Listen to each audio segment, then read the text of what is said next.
Welcome back to SPC Disclosure. I've been given the thumbs up to start personalizing my work area, so soon you're going to start seeing some changes. For now, I just brought this thing right here. So SPC3 is called Devil's Pipe. It is Keter class Malum Vissus. Malum Vissus? Alright, let's continue. Containment procedures. SPC3 is contained within Lockroom A with a connection to the anti-tampering incinerator protocol during unauthorized attempts of retrieval. Inside the lockbox cubicle, the SPC is held within a heat-treated SPC box with a layer of compressed liquid nitrogen and permafreeze mix created by. The SPC itself is to be encased within a cubic foot of the same permafreeze mix to prevent heat or fire from touching the pipe. SPC3 is a pipe that is made out of a shell from an unknown organism that was attached with a material resembling a horn. This pipe was found due to reports of strange behavior from neighbors and was being used as part of a vision ceremony by the murder cult. The material has no DNA to be sourced, although those who originally owned SPC3 claim that it was either made by the devil or it was made from the devil. The SPC authority does hold a feeling of skepticism as there's mistrust between our two organizations due to us retrieving the SPC by force. Now, this SPC was said to be activated by fire going around its dark orifice, or a bowl, if you may. But testing has found that it is activated when any part of the pipe is contacted with sufficient heat.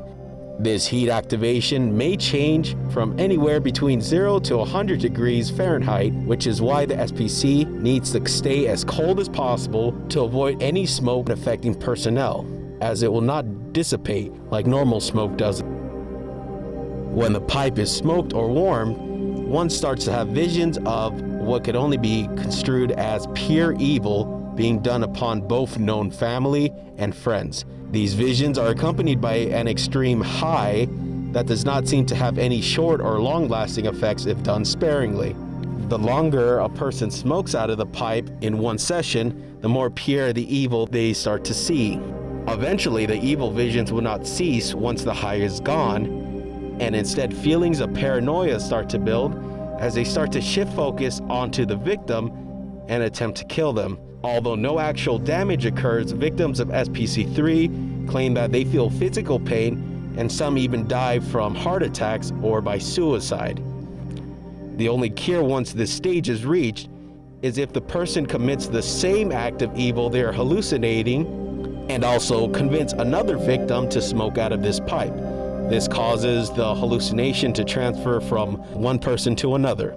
Testing using subjects show that there is no limit to how many people can be affected by this SPC, and that suicides destroy the hallucination. It does not transfer to another person. Many personnel with a history of smoking also seem to have an auditory hallucination where a person with a very deep voice calls out to them to have a smoke. Breaches have been caused by this and resulted in stricter measures such as the incinerator protocol and removing all smokers from Lockroom A and surrounding facilities. This is done to ensure peculiar actions are stopped early to avoid loss of more researchers. No member is allowed to use SPC3 even if it is just a small puff. Continued requests will be denied and reprimands will be made as necessary. This SPC kind of reminds me of this one commercial I saw about reefer madness from those old advertisements you would see on TV, where marijuana would be a type of drug that would potentially ruin your life or someone else's. I guess this SPC would work better than any other to keep a person from smoking in the first place. Well, that's all I have for now. Remember to stay safe.